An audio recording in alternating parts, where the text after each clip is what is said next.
Hey there, students. I'm going to go over some information with you about sequences and series.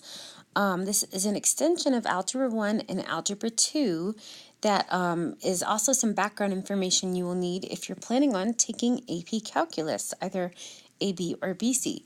So remember in Algebra 1, you studied sequences, and we know that a sequence of numbers, of real numbers, is an ordered list. So a finite sequence is one that ends. So you could see a finite sequence represented like 1, 3, 5, 7, 9, spaced with commas. But when we see the dot, dot, dot after the 9, we know that's an infinite sequence. So that sequence goes on forever. We know there's some terminology that goes with sequences. So we'll use A sub 1, A sub 2, A sub 3, etc. to represent the first term, second term, and third term. And then A sub n represents the nth term, or any term of the sequence. So when n's 100, A sub 100 would represent the 100th term. So there's a couple ways to define a sequence. You could actually produce numbers from the sequence, like we see here, or you could write the explicit formula or the recursive formula. So remember from algebra that the explicit formula is where you could plug in the term number. So let's say that I wanted to find the 100th term. I could plug this in and say that A sub 100 is equal to 2 times 100 minus 1. So in other words, 200 minus 1, or 199. All right, so that's how we use the recursive formula, or excuse me, the explicit formula. So the explicit will, all you need to know is what term you're looking for, and you plug it in, you get that term.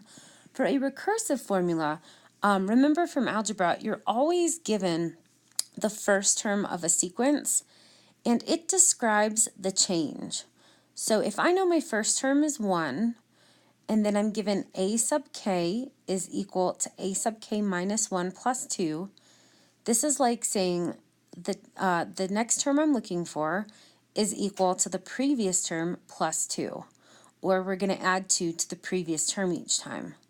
So if you know the sequence starts with 1, to get to the next term, you would say the last term, 1 plus 2, gives you 3 the next term. All right, I'm going to work through these 3 examples. I recommend that you stop the video, work them on your own, and then check, but ultimately that's up to you. Example 1, we're going to find the first 5 terms of the sequence defined by A sub n equals negative 1 to the power of n times 2n minus 1. Okay, so we know that's an explicit formula because we're not given any terms and we're not referencing a previous term. So to find the first term, I'm going to write A sub 1 is equal to negative 1 to the first power, because it's the first term, so n is 1, times 2, replace n again with 1, because we're talking about the first term, minus 1. Okay. So following the order of operations, we know we could do negative 1 squared, or sorry, negative 1 to the first power. I was thinking ahead. So that's still just negative 1. 2 times 1 is 2, minus 1 is 1 again, and negative 1 times 1 is just negative 1. So our first term, oops, sorry, my pen's not working with me real well on my iPad. Our first term is negative 1. All right, so the second term, oops, A sub 2. All right, so to find our second term, we'll do the same thing. So this time we'll substitute 2 anytime we see n. So that's going to be equal to negative 1 to the second power times 2 times 2 minus 1. So we'll have to find that quantity in parentheses. Negative 1 squared is positive 1. 2 times 2 is 4. 4 minus 1 is 3. So our second term is 3. All right, that looks like 1/3 the way I put a box around that. All right, so now let's take a look at the third term. To find the third term, we'll do the same thing, and then I think I'm just gonna let you guys take it from there. So to find a sub 3, we'll substitute 3 for n.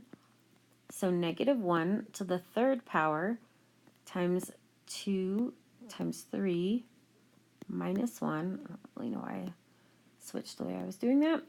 Let's see, -1 to the third power. Well, that's just going to be -1, because -1 times -1 is +1 times -1 is -1. Okay. Then 2 times 3 is 6. 6 minus 1 is 5.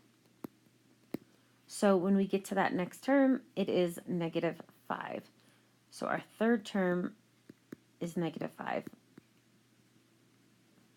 All right, so then as you find the fourth term, you should get 7. And for that fifth term, you should get -9. All right, so make sure you're showing your work for those.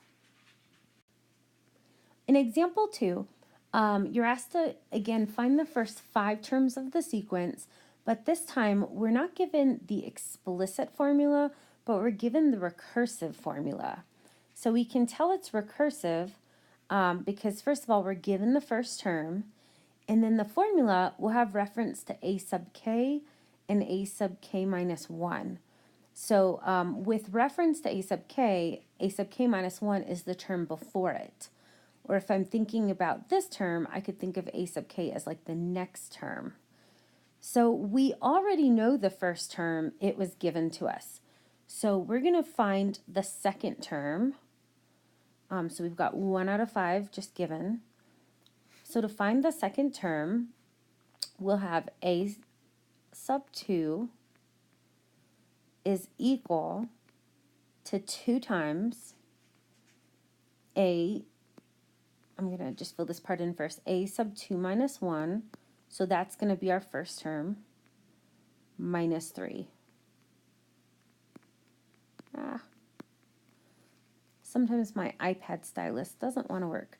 All right, so when we think about this, a sub 2 minus 1, and this is what the recursive is all about, a sub 2 minus 1 is a sub 1.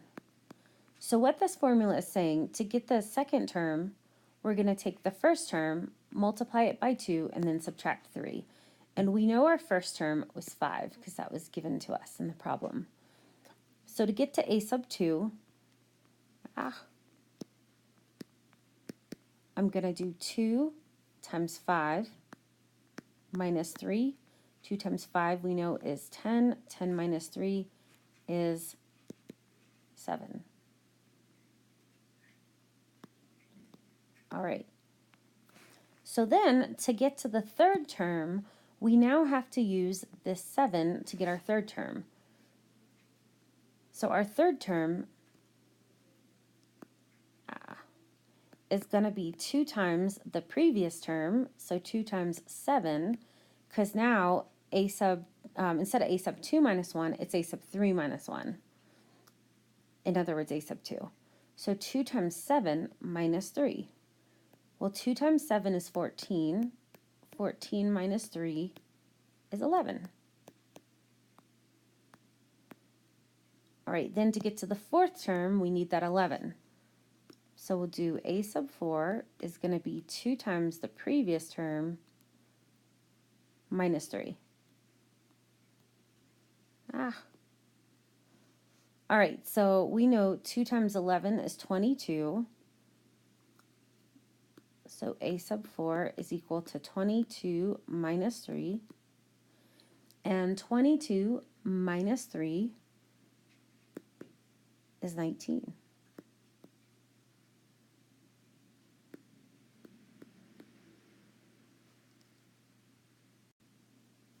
I'm running out of room, so hopefully you know what to do to find that fifth term.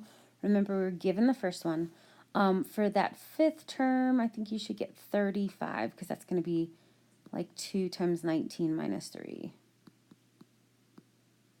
All right, excellent.